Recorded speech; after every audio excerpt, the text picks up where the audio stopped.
The apparent reductions in mortality from all causes put together and diseases of aging associated with metformin use suggest that the drug metformin could be extending life and health spans by acting as a geroprotective or anti-aging agent. What might the downsides be? Gastrointestinal side effects such as flatulence, indigestion, and abdominal discomfort, relatively common. More than half starting metformin report diarrhea, for example, and a quarter experience nausea or vomiting. About 10% unknowingly taking the placebo report similar symptoms, though, so the actual proportion of people suffering such symptoms due to the drug is probably more like 1 in 3. Most of these effects tend to be transient, though, and can be minimized by taking metformin with food and starting at a suboptimal dose, increasing gradually to target over a period of weeks.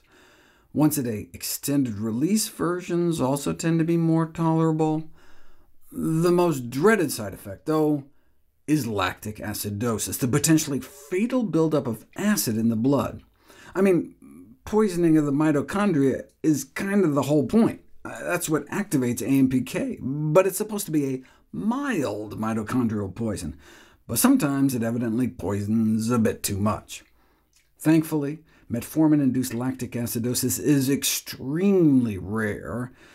It has a fatality rate of 50%, but only occurs at a rate of about 0.03 cases per 1,000 patient years. That means taking metformin for a year only has about a 1 in 67,000 chance of killing you.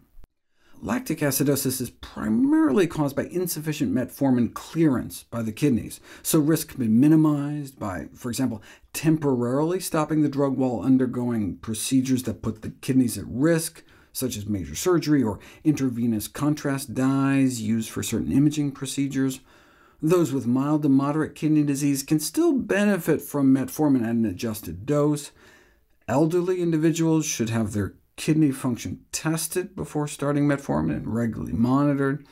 Excess alcohol consumption is also believed to increase the risk of fatal metformin-induced lactic acidosis. One of the more insidious side effects is B12 deficiency, vitamin B12 deficiency, affecting as many as 1 in 3 long-term metformin users, but can start as early as a few months. The mechanism is still unclear, but routine monitoring of B12 status has been recommended, and B12 supplementation has been suggested. Another adverse consequence of metformin is less side effect than main effect. Remember how metformin is a mild mitochondrial poison? The way metformin boosts AMPK is by impairing our body's ability to produce energy. What might that mean for athletic performance? Healthy men and women were found to suffer a significant decline in peak aerobic capacity after only about a week on metformin. The average hit was only 3%, though, which could be meaningful for an elite athlete, but would be unlikely to impede recreational physical activity. However, some individuals lost as much as 10%, which could be noticeably fatiguing. Note these detriments were only found at or near maximal workloads, and so most active individuals would be unlikely to experience an impairment in routine activity. Over the long term, though, metformin may undercut physical fitness. Older adults were randomized to 12 weeks of supervised aerobic exercise on or off metformin. They trained for 45 minutes 3 times a week on a treadmill, bike, or elliptical, ramping up to a vigorous target of 85% of their maximal heart rate. Unfortunately, metformin attenuated the improvement in physiological function after exercise training. Cardiovascular fitness is so important, yet after 3 months, metformin cut their improvement in cardiorespiratory fitness in half compared to placebo, though this didn't reach statistical significance.